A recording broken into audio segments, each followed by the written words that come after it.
Hello everybody, welcome back. It's JudiciousFire, and I am here with Hotshot. Hotshot is the newest hero here in Castle Clash.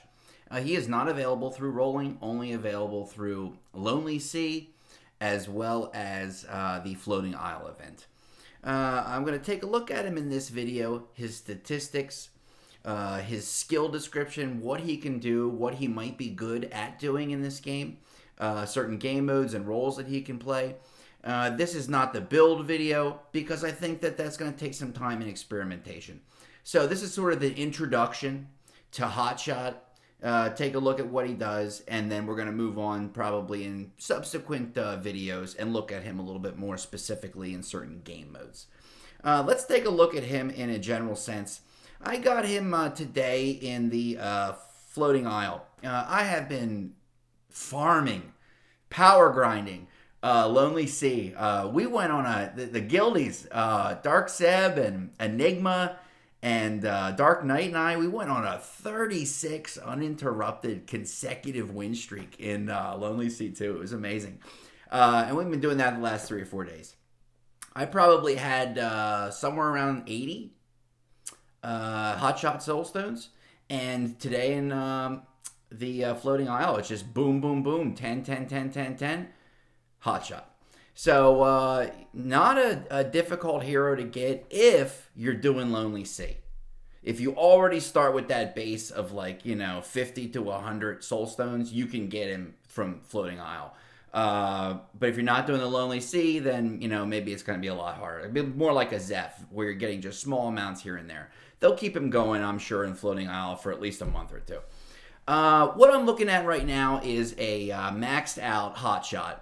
He's got everything at full, with the exception of his second talent, his trait system, and also his and his enchantment. These are things I'm not really decided on yet, and I don't want to go into that whole labor quite yet without giving him some field testing and experimentation. I do know he's a DPS man, and that's one of my favorite aspects of Castle Clash. Taking on damage cap monsters, trying to get as high a score as you possibly can, as many hits in combat as you possibly can. He does that, at least to a certain degree. I know that much. And I know that I'm definitely 100%. It was the only talent I thought of for 100%.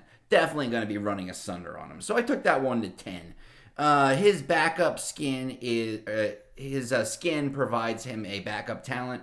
Backup talent, right now I have a 5 Flame Guard. I'm just going to use it for testing.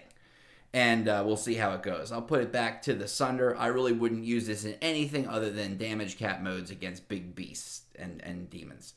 As far as his skill description goes, it's one of these novels. Okay, chapter 1 of the skill description. He does true damage, just like Zephyrica. It tends to ignore or mitigate damage reduction in this game. He deals 1,740% attack. That's nuclear level. Unfortunately, a Zeph and a Dove, they're not going to be hurt by that. It's going to be 18,000 or 36,000 or whatever it is. So, he's going to waste anybody who doesn't have a damage cap. But against a damage cap, that's not going to do too much. He strikes out in an arc. That is a limitation. He's very much like a Blade Knight in the sense that he's only hitting those in an arc in front of him. He can hit up to 3 targets with that big strike. He removes their buffs or positive statuses. Whatever made them stronger, he takes that away, making them weaker. Or taking them back to normal again. For the next 3.5 seconds, he deals these little strikes. Just small hits. And they are... every 0.25 seconds. So 4 every second, that would be 14 little strikes. Perfect for taking out Zephs and Doves. That's what you need. Not heavy damage, but repeated sustained damage over time. And he can certainly do that. This is why he's a DPS man. You throw Sunder in there. You also throw a Brawlers. Bingo, bango, bingo. Now all of a sudden you start adding to the amount of hits, or maybe I should say attacks, that he is capable of in a certain time period. He takes away their buffs. We're on that. We do... he gets 65% less damage, like a Mahatma. He is immune to paralyze from, say, lava. He's immune to stun from a couple of those folks. Like Champion won't get him. When he attacks, he paralyzes the bad guy. He does so for 1.5 seconds and then deals a 400% attack strike to the target while receiving a heal equal to 45% of his damage dealt. There's a cooldown of 2 seconds for that. So he does a whole truckload of stuff here. So we've got him running with the Sunder. I want to go for that DPS as well as a whatever talent for now, just for testing. Let's take a look at some of his numbers. He's coming in at about 57.5 approximately in terms of base attack. He's got about 1.3 million health. Look at that attack speed. The lower the swinging sword number, the faster a hero attacks. The higher the boot number, the faster the hero moves. So he's not a fast mover, but he's a very fast attacker. Let's take a look at some more.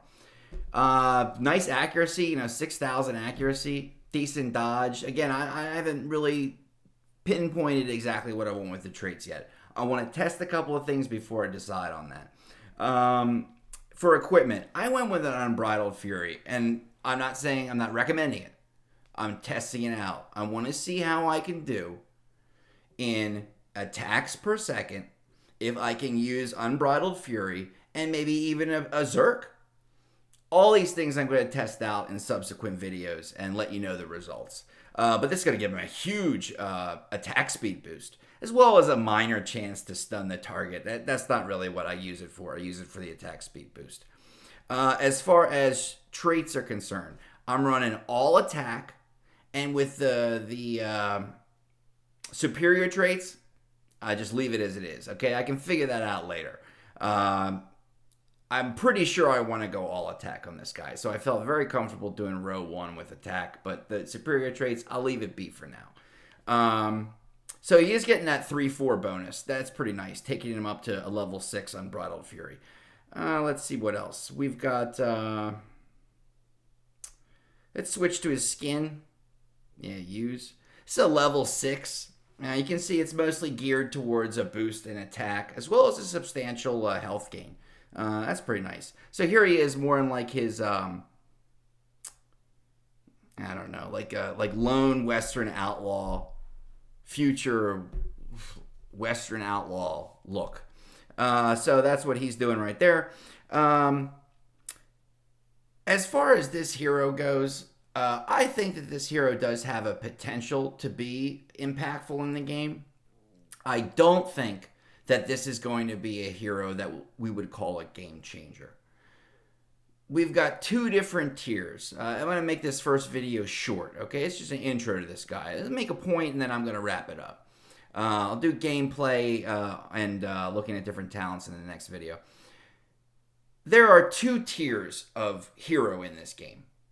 Okay, tier 1 is Zeph and Dove. And tier 2 is every other hero in the game. Every other hero in the game either is lacking a damage cap, has a damage cap that goes away, dispels after a certain period of time, or is so old and so outdated and outmoded, like a Skull Knight, that he's just, he's lunch for whoever is a newer hero. So without a permanent damage cap, there's no game changing going on. All right. This hero may impact certain specific game modes, but I don't see this hero becoming the next Zeph or the next Dove. All right. Without that damage cap, you're just more, more grist for the cannon. So sadly, they had to introduce that damage cap. I think that damage caps, permanent damage caps, I think it really augmented the game in a negative way. Every hero that comes out without one is just, basically lunch for Zeph and Dove. I see that Hotshot is a hero that has the potential to do very, very well in terms of damage and constant attacking, But he, I believe, is going to need a good team to support him and to keep him alive. We're going to try him out against some Zephs, against some Doves. I'm going to try him out in Archdemon. That's coming up in a little bit. I'm going to try him out in Guild Wars. That's about 45 minutes from now in terms of my recording time. I'm going to try him out against, a couple of goblins, things of that nature, as well as some raids and, Blitz Gauntlet. We'll see him in all the different ways. See what kind of talents he can run. I think offensively, I have it with the Sunder. Defensively, we'll take a look. Could go Flame Guard, could go Sacred Light, who knows. I hope that the Hot Shot Chase is treating you well. Remember, please don't try to roll for this guy. It is Lonely C2, Lonely C1, or the Floating Isle event. That's the only way to get him. All right, everybody, I hope you're enjoying your new update and enjoying your clashing. I'll see you next time. Bye-bye.